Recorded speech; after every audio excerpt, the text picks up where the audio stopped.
Hi, this is Ed Neumeister, and I'd like to invite you to join me in a practice session, a creative practice session. Creative practicing, practice creatively.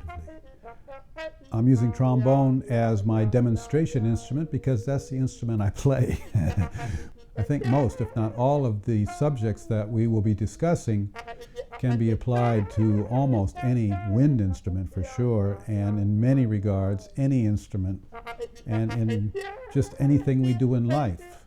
So some of the discussion will be concerning focus and keeping our attention on the project of the moment, but we'll discuss it through the topic of practicing a musical instrument.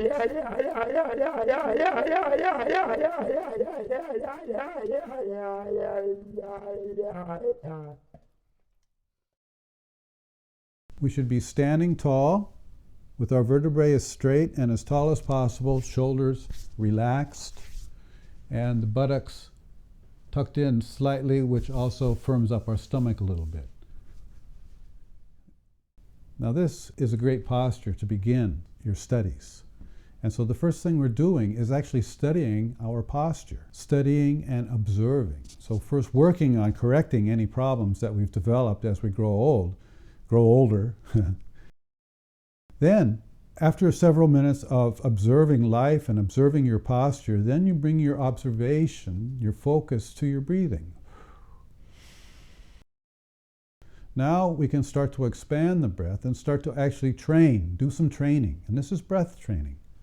What we're looking for is a full, relaxed breath, without tension, without pain, but full, completely full as we can, maximum capacity so that we are supported.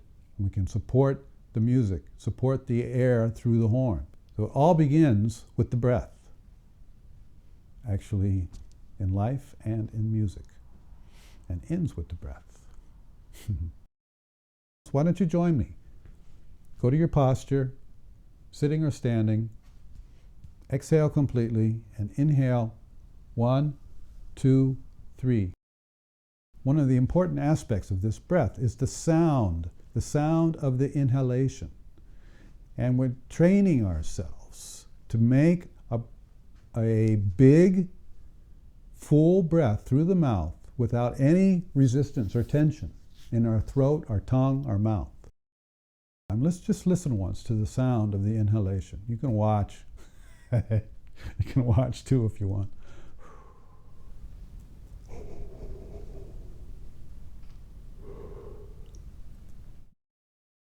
How did it feel? You feel more relaxed, more focused? This is what I call the breath. And this is the breath that we need to train ourselves. This is the training part. We need to train ourselves to take the breath every time we breathe when we're playing our instrument. Hi, this is Ed Neumeister, and I would like to spend a little time discussing slide technique and what I think is the most efficient slide technique. We only have one moving part, and we need to be as efficient as possible with that one moving part. Actually, it's more than one moving part. The actual instrument only has one moving part, and that's the slide. Now, I'm not talking about the water key or the tuning slide, which for a lot of people, the tuning slide can't move anyway. I discussed in another video about cleaning the horn and getting lubrication and keeping the horn as in good shape as possible, which includes the tuning slide, of course. But I'm talking about the slide. For me, the most efficient way to hold the slide is with 2 fingers on the bottom and the thumb on the top. Not the tip of the thumb, but right here, the meat of the thumb. So it's like this. These two fingers are tucked away, out of the way. This, like that.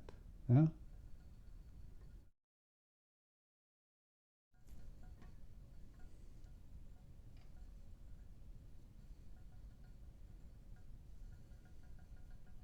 And so when we're moving from one position to the next, that the thumb and fingers are moving first, followed by the wrist, which is followed by the arm. Efficiency in movement.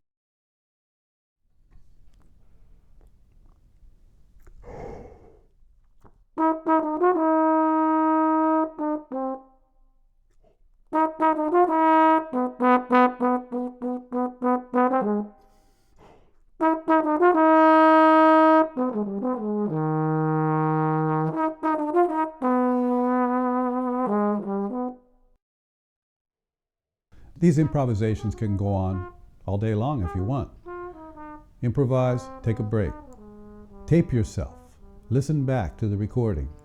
And I should say record yourself. It's not on tape anymore. It's hard disk yourself. Disk yourself. So record yourself and play back so that you can hear yourself. That's when you do your constructive criticizing and observations. When you're in the middle of your performance, you shouldn't be observing or criticizing yourself, because if you are observing or criticizing yourself while you play, then you're not focused on what you're playing. After performing, shall we say, 20 minutes, a half an hour of warm-up etudes, could be longer, 45 minutes, even an hour works. It's great when it just flows and your whole day becomes improvising. It's nice when that happens. You lose yourself in the improvisations. Sometimes it's necessary to do some more calisthenic work and to start to train. Again, we're training the muscles to all work in collaboration with each other and in sync, and training the breath. And we need to train sometimes articulations and range building, intonation, these sort of thing. My suggestion is, after playing these etudes, to first play some athletic stretches, and just to stretch out the embouchure muscles. A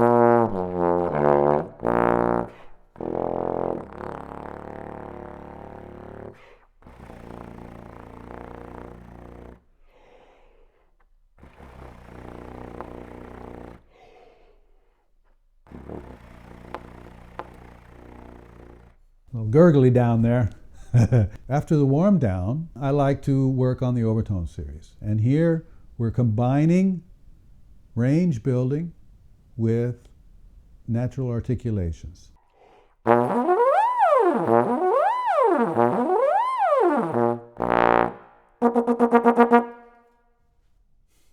These are dangerous. They can be very addicting.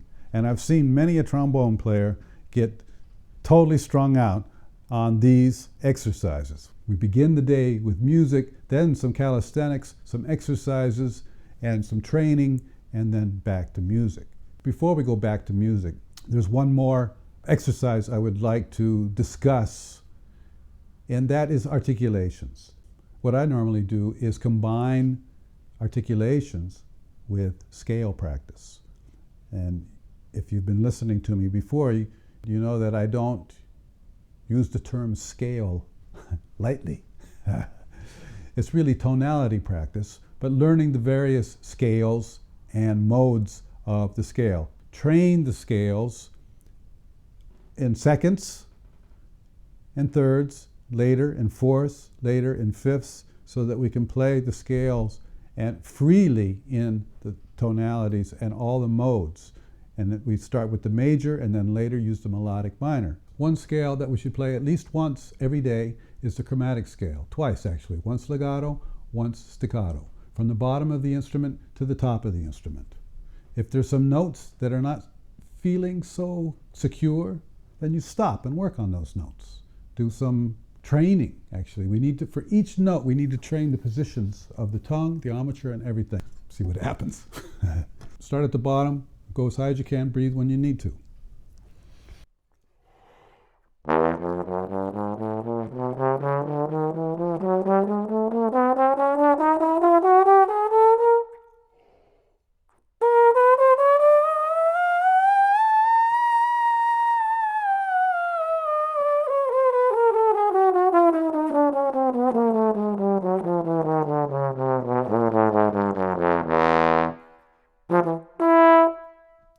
not so bad.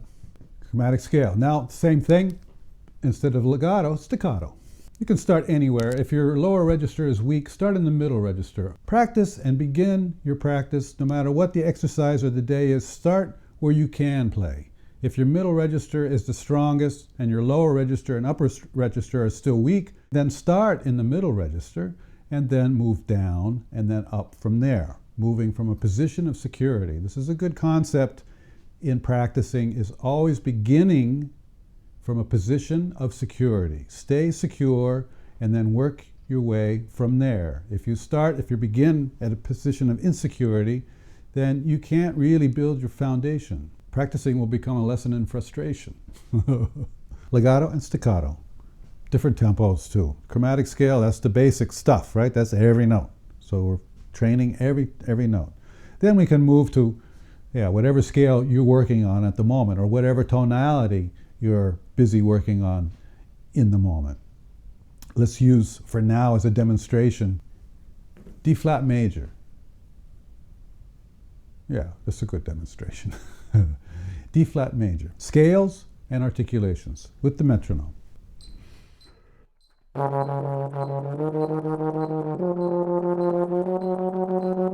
Oh, I should mention that the click is on 2 and 4. 1, 1. Okay.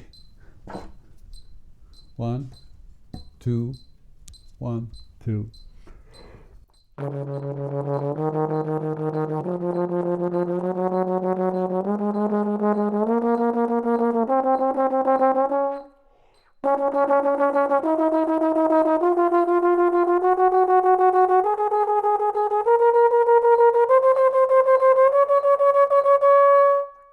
Again, just go as high as you can. If you can't go all the way to root without pushing, then go as high as you can. This is part of range building as well. Always pushing the envelope. Then coming down, same thing.